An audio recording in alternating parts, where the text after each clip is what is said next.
Friends, हमारा आज का टॉपिक है नाउन्स एंड इट्स टाइप्स। दोस्तों, जैसा कि आप सभी लोगों को पता है, जब हमने अपने वीडियोस की शुरुआत करी तो उस समय हमारी पहली क्लास थी parts of speech. In parts of speech में हमने 8 तरह की पार्ट्स ऑफ स्पीच के बारे में पढ़ा। उस समय हमने ये भी पढ़ा कि क्या नाउन्स होते हैं, क्या प्रोनाउंस होते हैं, क्या वर्ब्स होते हैं, क्या एडजेक्टिव्स होते हैं, या क्या एडवर्ब, प्रेपोजिशन, कंजंक्शन या इंटरजेक्शन होते हैं। दोस्तों, जैसा कि हम सभी लोग जानते हैं कि हम सब में, हमारे व्यूअर्स में टीचर्स भी हैं, स्टूडेंट्स भी हैं, कॉम्पिटिटिव एग्जाम्स की तैयारी करने वाले एस्पायरेंट्स भी हैं, या और भी वो लोग हैं जो एजुकेशन से किसी ना किसी माध्यम से जुड़े हुए हैं। तो दोस्तों, इसी क्रम को आगे बढ़ाते हुए आज हम अपने वीडियो की शुरुआत करते हैं नाउन की डेफिनेशन से। दोस्तों, जैसा कि यहाँ आप स्क्रीन पर देख सकते हैं, nouns refer to persons, animals, places, things, ideas और इवेंट्स एटसेट्रा। जैसा कि आप सभी लोग जानते हैं कि नाउन्स कोई भी एक इंसान, कोई एनिमल, कोई प्लेस, कोई थिंग, कोई आइडिया, कोई इवेंट, कुछ भी हो सकता है। नीचे एक लाइन में इसकी समरी दी गई है कि अगर आप ये कहें कि दुनिया भर की लैंग्वेजेस में जितने भी शब्दों को यूज़ किया जाता है उनमें से ज़्यादा से ज़्यादा शब्द नाउन्स होते हैं, तो इसमें कोई कोताही नहीं होगी या ये कहना गलत नहीं होगा। दोस्तों, अब हम आगे देखते हैं कि नाउन्स कैसे क्या क्या हो सकते हैं। दोस्तों, किसी भी एक पर्सन का, किसी भी एक व्यक्ति का नाम नाउन हो सकता है, जैसे निखिल, अखिल, उपासना, पूजा, नव, कुछ भी। उसी तरह किसी भी एक एनिमल का नाम, जैसे आप किसी भी एक एनिमल का कोई भी नाम अगर आप रख दें, जैसे हम कई बार टाइगर, टॉम या सैम या इस तरह के कुछ भी नाम अपने पेट्स को दे देते हैं, तो वो जो एनिमल्स होते हैं वो सब भी आपके नाउन्स हो जाते हैं। दोस्तों, किसी भी जगह का नाम, चाहे वो ताजमहल हो, चाहे वो हर की पैड़ी हो, चाहे वो लाल किला हो, या और भी कुछ, जो किसी जगह का नाम होगा वो एक नाउन होगा। किसी भी चीज़ का नाम, bat, ball, projector, LCD, LED, ऐसी चीज़ें, ये सब भी नाउन होती हैं।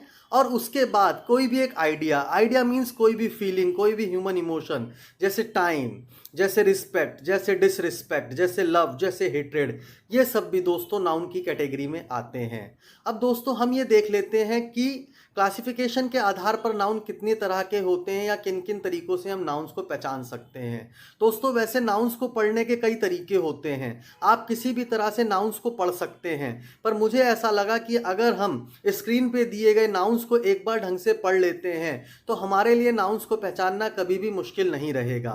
इनमें हमारे पास प्रॉपर नाउन है, कॉमन नाउन है, एब्स्ट्रैक्ट नाउन है, कॉन्क्रीट नाउन है, काउंटेबल नाउन है, अनकाउंटेबल नाउन है, कलेक्टिव नाउन है या कंपाउंड नाउन है। उसके बाद दोस्तों, हम सबसे पहले शुरुआत करते हैं प्रॉपर नाउन से। दोस्तों, proper noun is a name. ये कोई एक नाम होता है जो किसी सिंगल पर्सन को, सिंगल प्लेस को या किसी सिंगल चीज को दिया जाता है। इसमें कुछ भी कॉमन नहीं होता है। रिटन इंग्लिश में आप हमेशा प्रॉपर नाउन को एक कैपिटल लेटर से ही लिखते हैं, जैसे कि मेरा नाम निखिल। निखिल एक प्रॉपर नाउन है। निखिल एक इंसान है, एक इंडिविजुअल है। तो ऐसा इंडिविजुअल, जैसे न्यू दिल्ली, जैसे हरिद्वार, जैसे देहरादून, जैसे आपका नाम, जैसे यहाँ 2 एग्जाम्पल दिए हैं, मुंबई और सचिन। तो ऐसा कोई भी नाम जो आपको महसूस हो कि वो किसी व्यक्ति का, किसी जगह का या किसी चीज़ का नाम है, तो वो आपका प्रॉपर नाउन की कैटेगरी में आ जाता है। दोस्तों, उसके बाद हम बात करते हैं कॉमन नाउन्स की। दोस्तों, कॉमन नाउन वो नाउन होते हैं जो किसी जगह को, किसी इंसान को, किसी जानवर को या किसी और चीज़ को दिए जाते हैं। जैसे कंट्री। कंट्री आपको पता है एक कॉमन नाम है। दुनिया में 200 से ज़्यादा देश हैं, उन सब देशों को हम एक नाम से पहचानते हैं, कंट्री। उसी तरह है दोस्तों सिटी, शहर। आपको पता है हिंदुस्तान में कई शहर हैं, पर हमने उन सब की पहचान क्या बना दी? शहर।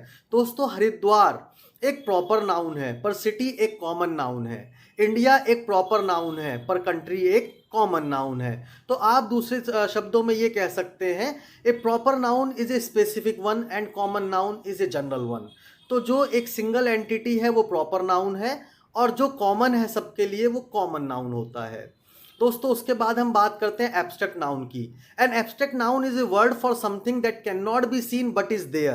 दोस्तों, एब्स्ट्रैक्ट नाउन किसी भी उस चीज के लिए हम यूज कर सकते हैं जिसका कोई फिजिकल एग्जिस्टेंस नहीं है, फिजिकली वो आपके सामने मौजूद नहीं है। जनरली ये किसी आइडिया के लिए, किसी क्वालिटी के लिए या किसी कंडीशन के लिए आपके सामने रखा जाता है। जैसे सच, फिजिकली मौजूद नहीं है। आप सच को पकड़ नहीं सकते, छू नहीं सकते। झूठ आप छू नहीं सकते, पकड़ नहीं सकते। हैप्पीनेस यानी कि हंसी खुशी आप छू नहीं सकते, पकड़ नहीं सकते, पर उसके बावजूद भी ये चीज़ें मौजूद हैं। इसमें हमारी ह्यूमन फीलिंग्स भी इन्वॉल्व हो जाती हैं, जैसे लव, हेट्रेड, काइंडनेस। इस तरह के शब्द जो आपको फिजिकली देखने को नहीं मिलेंगे पर दुनिया में मौजूद हैं, वो एब्स्ट्रैक्ट नाउन के कैटेगरी में आते हैं। दोस्तों उसके बाद हम बात करते हैं कॉन्क्रीट नाउन की। कॉन्क्रीट नाउन एब्स्ट्रैक्ट नाउन के अपोजिट होते हैं दोस्तों। ये उन चीज़ों के लिए यूज़ किए जाते हैं जो फिजिकली आपके सामने मौजूद हैं, जैसे चेयर है, जैसे टेबल है, जैसे बैट बॉल है, कंप्यूटर है, लैपटॉप है, मोबाइल है। दोस्तों कॉन्क्रीट नाउन में वो कोई भी चीज़ आप यूज़ कर सकते हैं जो फिजिकली आपके सामने मौजूद है। इसके लिए आप किसी भी चीज़ को, किसी भी इंसान को, किसी भी जगह को आप इसमें डाल सकते हैं, बशर्ते फिजिकली वो आपके सामने मौजूद होना चाहिए। ज़्यादा कोशिश करनी है कि हम इसमें चीज़ों को डालें और उन चीज़ों की फिजिकल एग्जिस्टेंस को जरूर हम चेक करें। दोस्तों उसके बाद हम बात करते हैं काउंटेबल नाउन्स की। दोस्तों वैसे तो अभी तक हम proper noun, common noun, abstract noun, concrete noun पढ़ चुके हैं। अब अगर इन्हीं नाउन्स में से आप उन नाउन्स को अलग कर लें जिनको आप गिन सकते हैं, जैसे चेयर 4 चेयर्स, टेबल 5 टेबल्स, कितने बैट बॉल हैं वो भी आप गिन सकते हैं।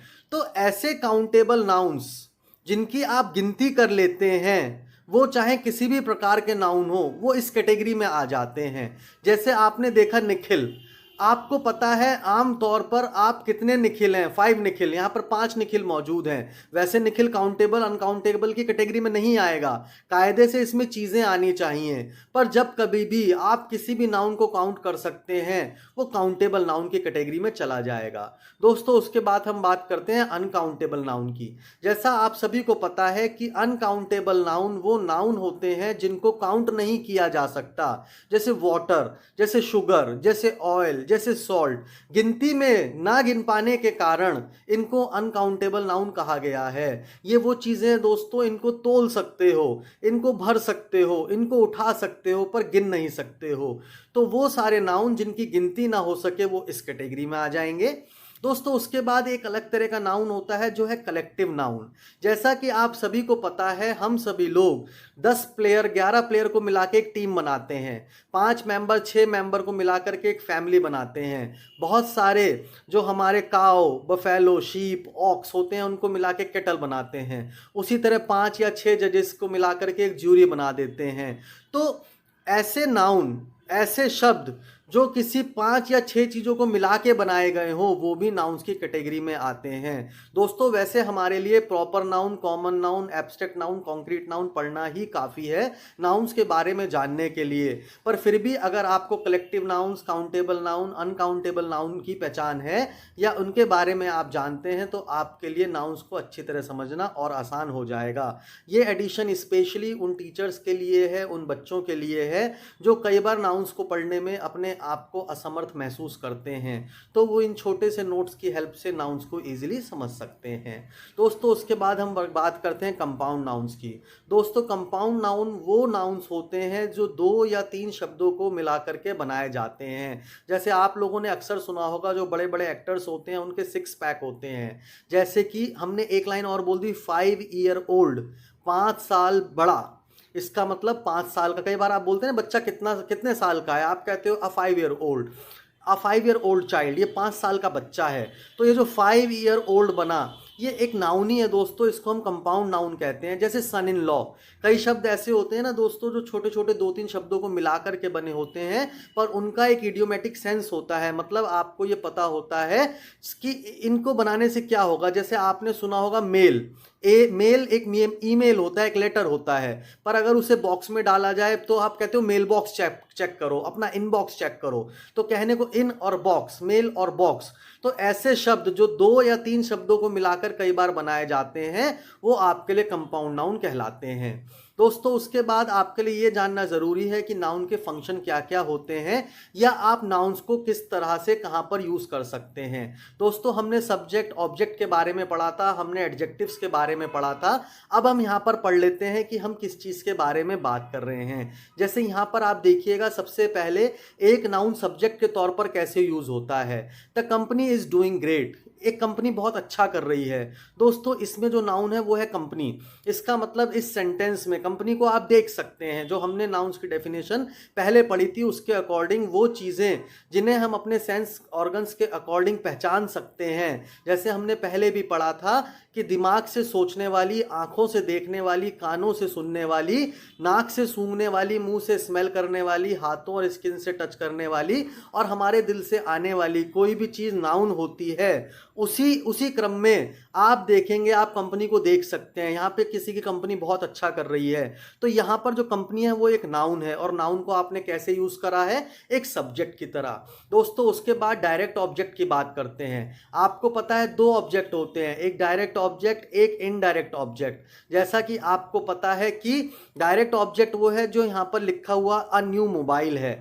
I finally bought a new mobile. इसका मतलब यहाँ पर जो न्यू मोबाइल है या मोबाइल फोन है वो एक नाउन है, पर वो यहाँ पर कैसे यूज हुआ है? ऑब्जेक्ट की तरह। उसी तरह इनडायरेक्ट ऑब्जेक्ट में अगला जो सेंटेंस है हमारा, उसमें कैरोल जो लाइन लिखी है, Max gave Carol another chocolate. Max ने कैरल को एक दूसरी चॉकलेट दी। इसका मतलब यहाँ पर जो कैरल है वो भी एक नाउन है, पर वो यहाँ पर एक इनडायरेक्ट ऑब्जेक्ट की तरह यूज हुई है।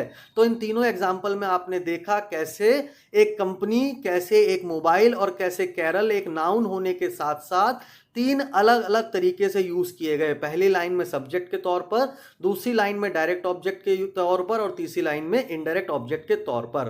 दोस्तों उसके बाद ये किसी प्रेपोजिशन का ऑब्जेक्ट भी हो सकता है। जैसे यहाँ पर जो प्रेपोजिशन लगी है ऑफ, ऑफ के बाद लिखा है लव, इसका मतलब ये ऑब्जेक्ट ऑफ प्रेपोजिशन है।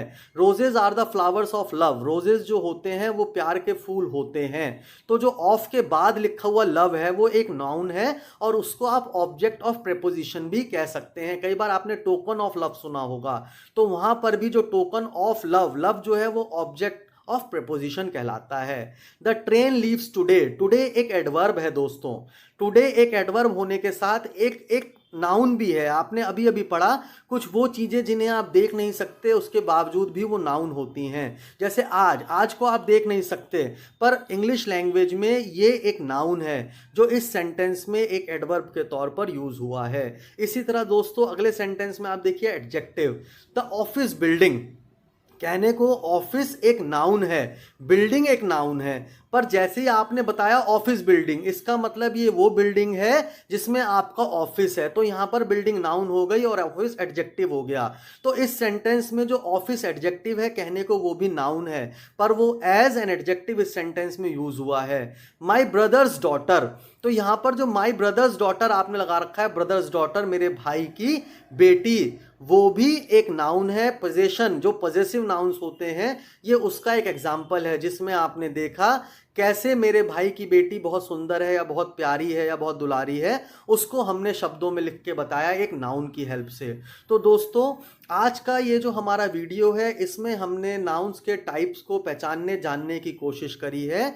आगे भी हम कोशिश करेंगे इंग्लिश ग्रामर के इन छोटे छोटे टॉपिक्स को बहुत गहराई से समझने की, क्योंकि कई बार वो टीचर्स जो अपने छोटे बच्चों को बहुत अच्छे से बहुत गहराई से पढ़ाना चाहते हैं, उनके लिए ये सब चीज़ें उतनी ईजी नहीं रह जाती हैं अगर उन्हें इनकी इन डेप्थ नॉलेज ना हो।